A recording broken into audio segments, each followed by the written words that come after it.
I've been a bit MIA on here and everywhere because I actually got sick last week. You can probably hear my voice that I woke up on Friday and my voice was like gone because I thought I was feeling better on Thursday. So I went and recorded these videos for this platform called Vocal Politics. I got a job at Vocal Politics. I went out and filmed these videos and then the next day like I couldn't speak at all.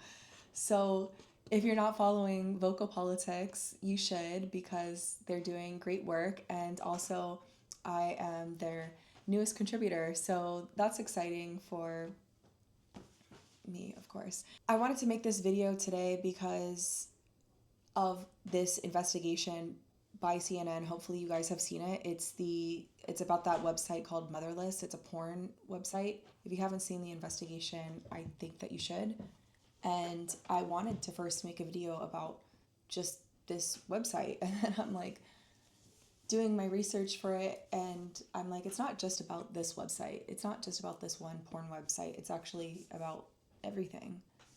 And I feel in somewhat guilty that I haven't spoken about porn before and made a bigger deal about this because this is such a massive problem that it's kind of hard to comprehend that it's not spoken about because of how massive the problem is. The impact that it is having not only on the people that are participating in this, I think the majority are being forced into it, not just the impact that it's having on them, but the impact that it's having on us and our children and our society and just our morals and what we accept as normal. I put this post on my stories the other day of kind of my realization of the reason why nothing was ever done and nothing will likely ever happen in this country underneath this regime regarding the Epstein files. It's because of porn, I think. That we as a society, as a people, have, and it's not just the United States, they've exported this to the entire world. I think the epicenter is the United States, though. This is where all of these porn servers are hosted here in the US. We are being mass conditioned to accept sexual violence, to accept this degradation of everyone. It's not just the degradation of women and children and the acceptance of violence and abuse and torture and rape and all of these things. It's also the degradation of men. It's the degradation of humanity. Pornography and human trafficking, sex trafficking, child trafficking, you cannot separate them actually. And the more that I learn, the more that I am entrenched in that belief. And I think that we want to convince ourselves that it's separate, that pornography is safe and healthy and there's no harm. And I hope that in these videos, and I'm not just going to make one, this is going to be, I think, a series. I hope to convince others that it is harmful and that there is no justification for this and we have to stop. I believe, and there's so much evidence to back this up, that pornography is intrinsically linked to the trafficking of human beings, and that includes children. Pornography has normalized violence against women and children, and it is actually also normalizing pedophilia, and it's creating pedophiles as well. Not just pedophiles, I think that this is a main reason why we have such an epidemic of sexual assault and rape in this country. Zionism is a major player in all of this. It's one of the major fuelings of this. I believe that sexual violence and torture and rape and trafficking, these are major tenets of Zionism, as well as pedophilia. If we look behind who are the major distributors of pornography, it's Zionist billionaires. Pornography has gotten our population to mass accept the sexual objectification of women and children and men. And I'm going to hopefully give you a thesis on why we need to fully reject this. And I know that a lot of people are going to have resistance to this and get defensive. And I'm not saying this because I want to shame people who are currently using pornography. I believe that we have been lied to as a country, as a society, as a people, just the Western values. We have been lied to that this is something safe and harmless, and actually pornography can help relationships and it can help sexuality, and it is contributing to the liberation of women. These are all lies that we have been fed for a specific purpose. Obviously, on one hand, the purpose is that people are profiting massively from this. The porn industry is a multi-billion-dollar industry. But it's not just about the money. It's an actual aim of these people to ruin humanity, ruin our minds, ruin our morals, ruin our empathy, ruin our caring of other human beings and what happens to them. People who watch pornography accept the sexual degradation and torture and assault of others. And I believe that this is a main reason why people don't care about sexual abuse, the abuse of children, the Epstein files in this country. The estimates are like up to 90% of men are consuming pornography regularly, and most pornography is violent. So we are pairing sexual pleasure with violence against, it's mostly violence against women and children. So we are pairing these things together, and this is why I believe that we do not take rape and sexual violence seriously in this country and this world, because we are being conditioned to accept this in what we are consuming. Of course, pornography is an addiction that is not spoken about enough.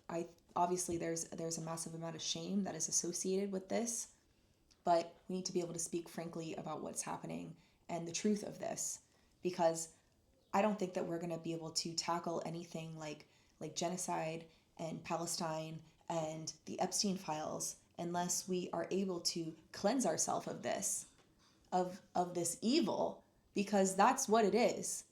There is a very small subset of pornography that can be labeled as ethical. Most of it is not. Most of it is violent. I wish that I gave more time and attention to the issue of pornography before, but perhaps younger me, in part, was afraid to take more of a strong stance on this, because we, as girls and women in this country, are conditioned from like a young age to, we have to be a cool girl. Women's empowerment means that you're sexually liberated. Taking a strong stance on this is opening yourself up to a lot of criticism. Oh, you're being a prude, or you're being anti-woman, or you actually hate men. That's why you're saying this. No, it's not any of those things, actually. I think that men are so much more than what is portrayed in pornography. If that's the way that men want to be portrayed, as some sort of brute that only wants to abuse women, is that really all that men want to be? It's sad, actually. They estimate that 12% of the internet is pornography. I think it's probably more, but most of that content is violent. Pornography is totally going against what masculinity and men are supposed to be. They're supposed to be protectors. And here you are in this pornography that so many Americans and people all over the world, estimates of up to 90% of men regularly consume pornography. They're consuming this and witnessing and mirroring themselves in this content of actually being the one to abuse women and to abuse children. How is that helping masculinity, actually? What is offered up to men in this disgusting society that we live in is, oh, you don't have any real political power, you don't have any real economic power. The way that you can assert your power and dominance and stake your place out in society is through the degradation and abuse of women and children.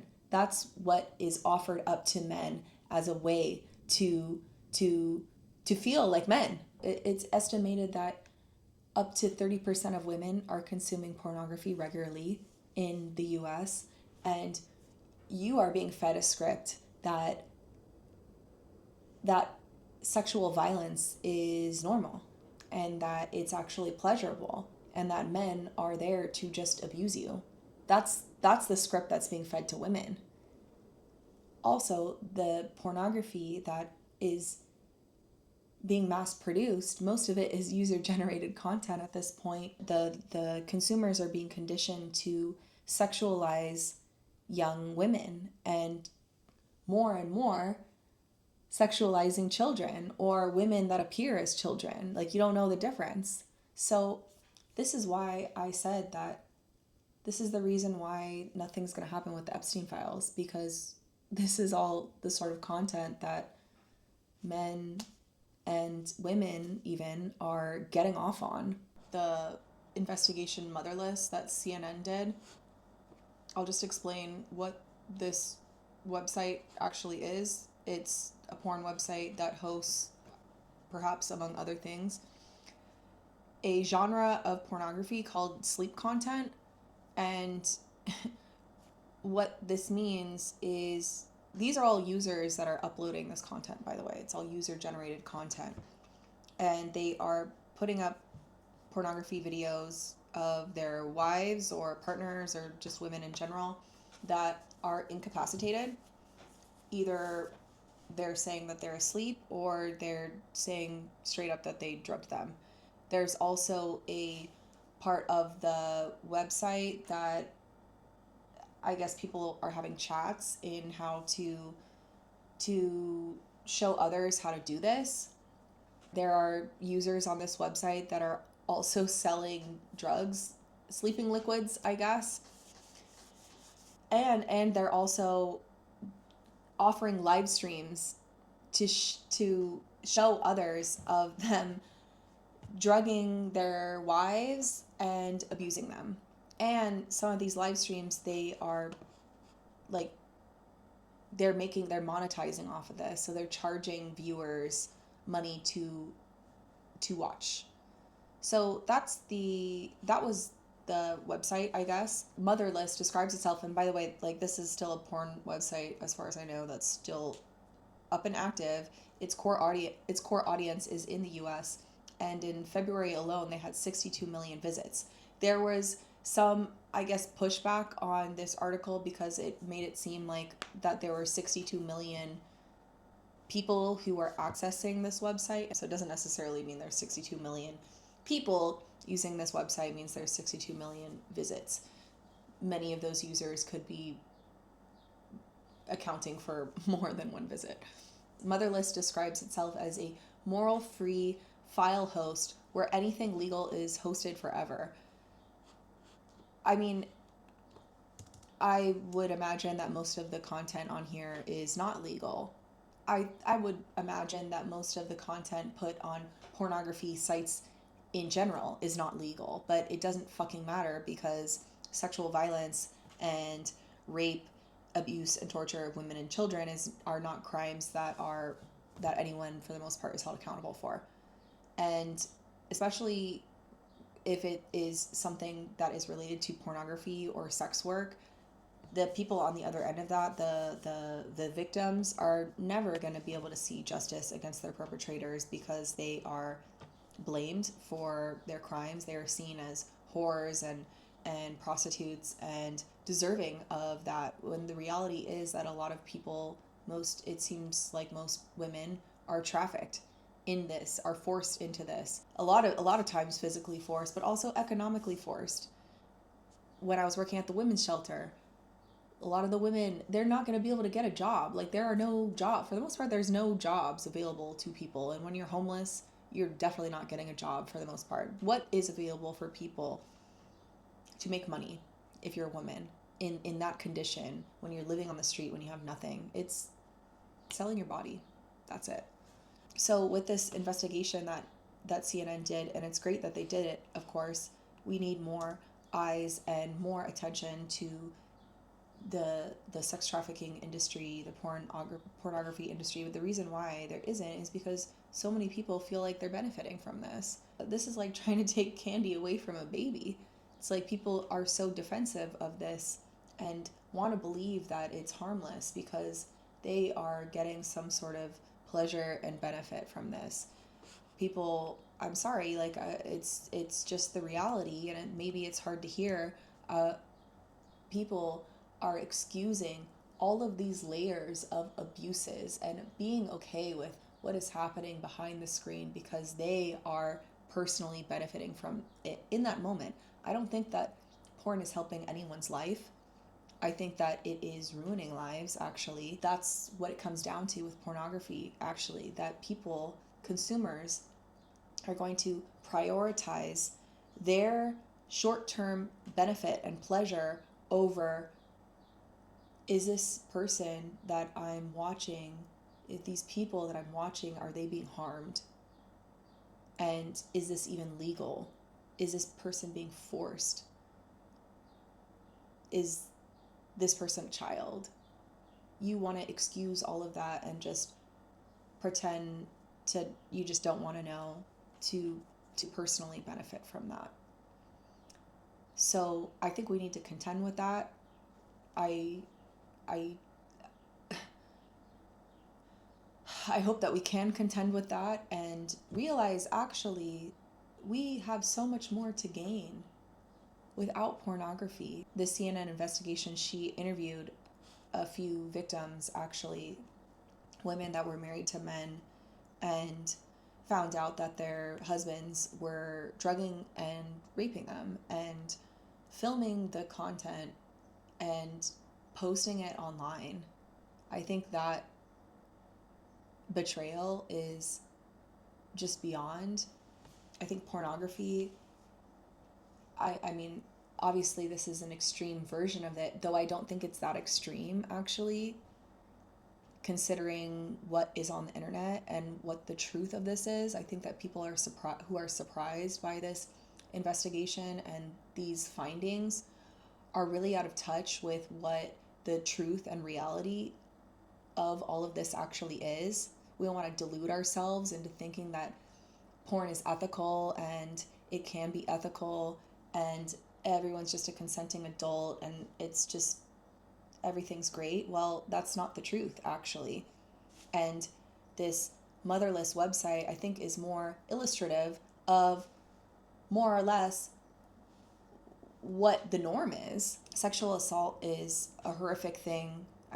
I kind of hate saying sexual assault because I feel sexual assault is a term that was designed to be softer on the ears than rape, but for the most part, we're talking about rape.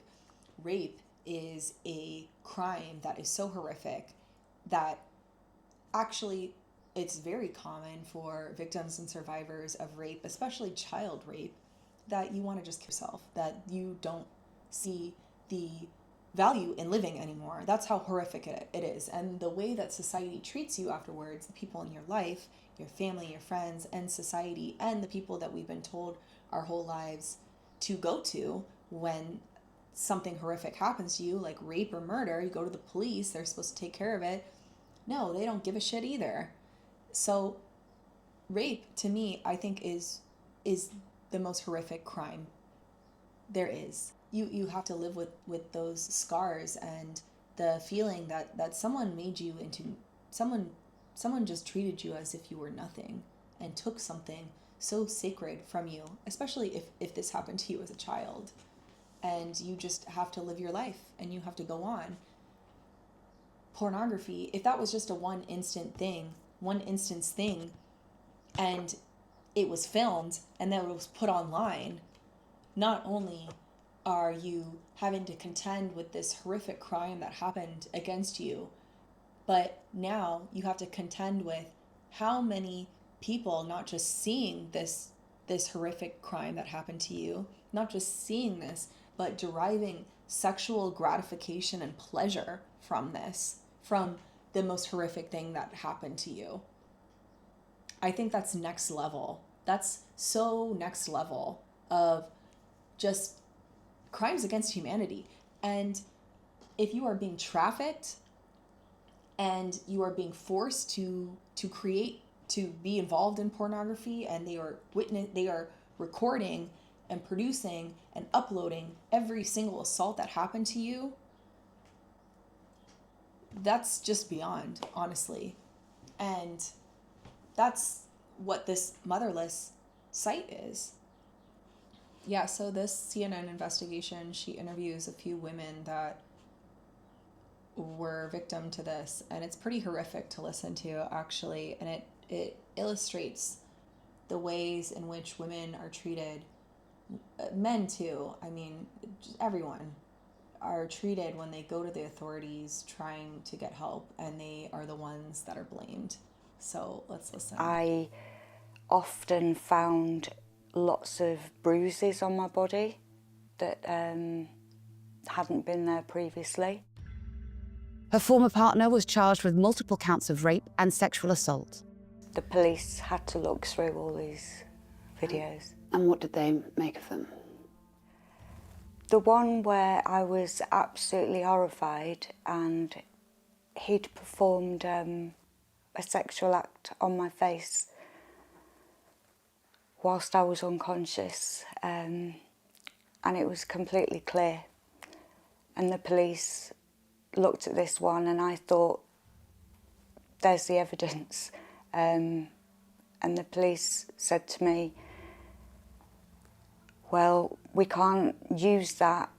That isn't clear evidence because it looks like you're pretending to be asleep. Yeah, so when I was working as a sexual assault forensic examiner, most of the cases I did were drug facilitated sexual assaults. Like, this is so common and normalized. And I remember always thinking, like, you know, in my head of, what is it? I thought that sex was supposed to be something that two people shared and had a shared experience with and were both participatory. What is it about, as a predator, you want to essentially have sexual relations, rape a lifeless corpse? What about that is sexually pleasing for these people? Like, how do you get to that point? And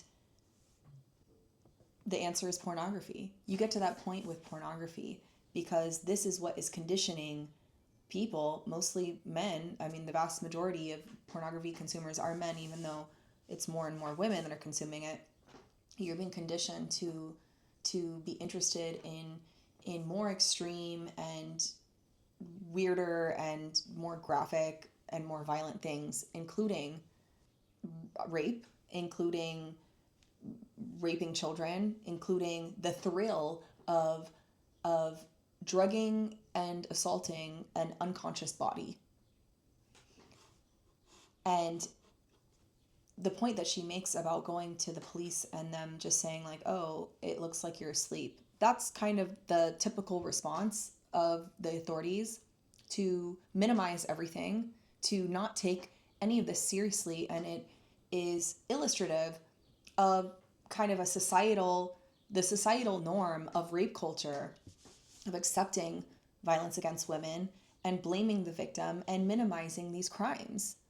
This is the reason why the Epstein files and those crimes are never going to be dealt with appropriately in this society. It's because we have accepted and normalized this behavior, and those police officers that you more than likely are going to report to these crimes to consume this type of content as well. So where do women and children go in this kind of environment? I think that we have a chance to reach people about the true harms of pornography and its relationship to sex trafficking and Zionism, because so many people care about Palestine and so many people see Zionism for what it truly is. And if we make that connection that this is the Zionist agenda to destroy humanity, to literally destroy humanity, to destroy our human souls, to destroy the relationships that we have with each other, with our society, with our family. This is the Zionist agenda. If we are all separated in these ways and only see humans for what we can get out of them and objectify everyone in our society, then it's easier for them to take what they want from us. And what is it that they want from us? Obviously, they want all of our money, they want all of the control, but they also just want to kill us all. And that is much more likely and much easier when we don't even see the humanity in another person.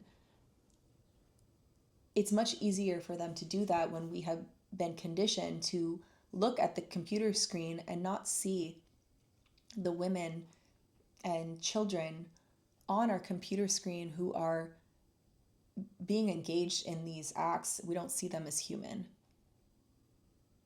It's sometimes I think about this walking around, and just existing in this world of how is it to be existing as a woman in this society, knowing that most of the men around me are regularly consuming violent and degrading pornography and probably just see me as an object and see most women that way. Don't men want to be more than that? Don't men want to be protectors of women and children and have a beautiful family and be that person that we actually want to depend on and want to feel safe with and protected by? Don't men want to play that role? I don't think it's possible with consuming pornography, actually. We all need to be humble to open our eyes to what this truly is. And I think it's possible. I think it's possible.